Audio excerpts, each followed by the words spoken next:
79వ స్వాతంత్ర దినోత్సవ శుభాకాంక్షలు. నా పేరు సుధాకర్. 2006 నుంచి 2009 వరకు ఇక్కడే చదివాను. మేము మా దగ్గర నేల మీద కూర్చున్నాను. 6వ క్లాస్లో అదే మా రూము, 10వ క్లాస్లో అక్కడ వరకు వచ్చాము. క్లాస్ ఫస్ట్ వచ్చేవాడిని. స్కూల్ ఫస్ట్ మా ఫ్రెండ్ శ్రీనివాస్ అని ఉండేవాడు. ఆ అబ్బాయి స్కూల్ ప్రిన్సిపల్గా కూడా ఉండేవాళ్ళు. నేను మీలాగే నార్మల్గా సంచి బ్యాగ్ వేసుకొని వచ్చిన ఉన్నే, రైతు కుటుంబం నుంచి వచ్చిన ఉన్నే. ఇప్పుడు కొంచెం బాగా చదివి ఒక అమెరికా కంపెనీకి ఇక్కడి నుంచి వర్క్ చేస్తున్నాను. దీనందరికీ నా టీచర్సు, నా పేరెంట్స్, ఇక్కడున్న పెద్దలు అప్పట్లో చెప్పిన మాటలు కూడా ఇవన్నీ ఇన్స్పిరేషన్. వాళ్ళందరి ప్రోత్సాహంతోనే నేను ఇక్కడి వరకు వచ్చాను. ఇప్పుడు కొంచెం టైం ఇస్తే ఒక 10 నిమిషాలు టైం తీసుకొని కొంచెం డీటెయిల్గా స్వాతంత్రం గురించి, పిల్లల గురించి మాట్లాడదాం అనుకుంటున్నాను. అందరూ బాగున్నారా?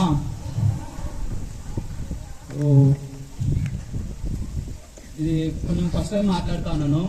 ఎట్లా మాట్లాడుతా ఉన్నాను, ఎట్లున్నాను అని పక్కన పెట్టి ఏం చెప్తానని కొంచెం కేర్ఫుల్గా వినండి. మామూలుగానే మాట్లాడతాను.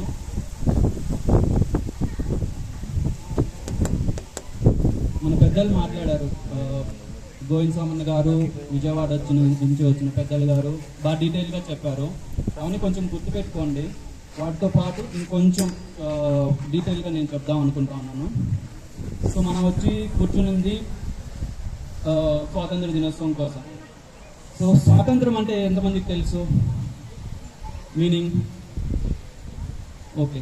సో ఫస్ట్ స్వాతంత్రం ఎందుకు అవసరమో, అసలు ఎలా పోయింది కొంచెం నార్మల్ ఎగ్జాంపుల్తో చెప్తాను. సో మన ఊరు ఉంది తీర్థము. దాంట్లో ఒక వీధి, ఏదో ఎగవీధి అనుకుందాము. దాంట్లో వేరే ఊరు నుంచి ఎవరన్నా వచ్చారు. వాళ్ళు వచ్చి మాకు కొంచెం పని ఇవ్వండి, మేము ఎంత ఇస్తే అంత తీసుకొని చేస్తాము అని చెప్పారు. సరే అనేసి మనం పని ఇచ్చాము. తర్వాత కొద్దిగా వాళ్ళ రిలేటివ్స్ని, వాళ్ళ ఊరు వాళ్ళని ఇంకా కొంతమందిని తీసుకొచ్చి మాకు ఇంకా కొంచెం పని ఇవ్వండి అన్నారు. తర్వాత ఏం చేశారు, ఆ వీధిలో ఉండే వాళ్ళలోనే 2-3 సెలెక్ట్ చేసుకొని మనం ఈ వీధి మొత్తం దోచుకుందాం, మీరు మాకు సపోర్ట్ చేస్తారా అన్నారు. సర్లే మాదేం పోయింది, పక్కింటి వాళ్ళనే కదా అనేసి వాళ్ళు సపోర్ట్ చేయడం స్టార్ట్ చేశారు. అలా వీధి మొత్తం దోచుకున్న తర్వాత మళ్ళీ ఇంకా విలేజ్లో మొత్తాన్ని కొంతమందిని సెలెక్ట్ చేసుకొని విలేజ్ మొత్తం దోచుకొని మొత్తం వీళ్ళదే డామినెన్స్ అయిపోయింది. అలా విలేజ్ లెవెల్ కాదు, దేశం లెవెల్లో బ్రిటిష్ వాళ్ళు వచ్చి దేశాన్ని ఆక్రమించుకున్నారు. ఇది సింపుల్గా అర్థమవడానికి చెప్పాను. వాళ్ళు బిజినెస్ అంటూ వచ్చారు. మెయిన్ వాళ్ళకి ఏం అవసరం మన దేశంతో అంటే, మన దేశంలో బాగా ఖనిజ నిల్వలు ఎక్కువ ఉండేవి, డైమండ్స్, గోల్డ్ ఇలాంటివి. ప్లస్ మన ట్రెడిషన్స్, మన వైద్య విధానాలు, హాస్పిటల్ టెక్నిక్స్ ఇవన్నీ వాళ్ళ దగ్గర ఉండేవి కాదు. మన ట్రెడిషనల్గా ట్రీట్ చేసే మెథడ్స్ అవన్నీ ఇక్కడి నుంచి తీసుకొని వెళ్ళిపోదామని వాళ్ళు వచ్చింది. మెయిన్ ఇంకోటి ల్యాండ్ మోస్ట్ వాల్యుబుల్. ఇక్కడ ఎవరికి ఎక్కువ ల్యాండ్ ఉంటే వాళ్ళకి ఎక్కువ పవర్. అలా ల్యాండ్ మొత్తం వాళ్ళ చేతుల్లోకి తీసుకొని ఎదిరించిన వాళ్ళందరినీ భయపెట్టి జైల్లో వేసి కొట్టి చంపేసేవాళ్ళు.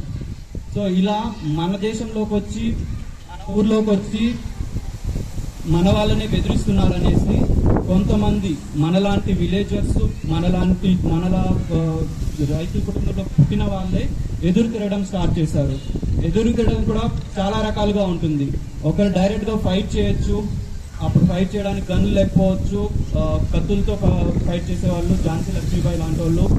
తర్వాత వాళ్ళ సైన్యంలోనే చేరి వాళ్ళ దగ్గరే గన్నులు, ఆయుధాలు సంపాదించి వాళ్ళనే అటాక్ చేయడం స్టార్ట్ చేయవచ్చు. ఇంకొంతమంది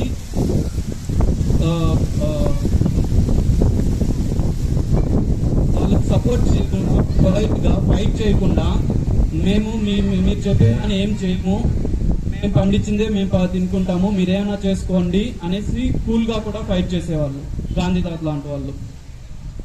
సో వీళ్ళందరూ ఇంత కష్టపడి చాలా మంది చనిపోయారు. గాంధీ తాత చాలా సార్లు జైలు చేశారు.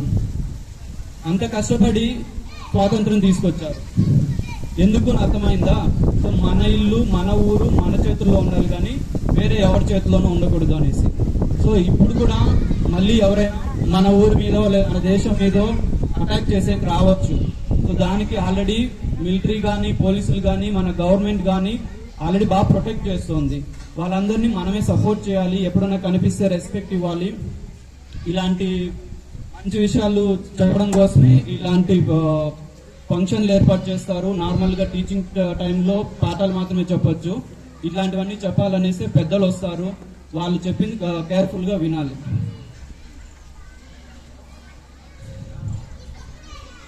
సో ఇప్పుడు ఇలా ఎవరన్నా మన దగ్గర దోచుకోవడానికి వస్తే అలా రాకుండా ఏం చేయాలి, వస్తే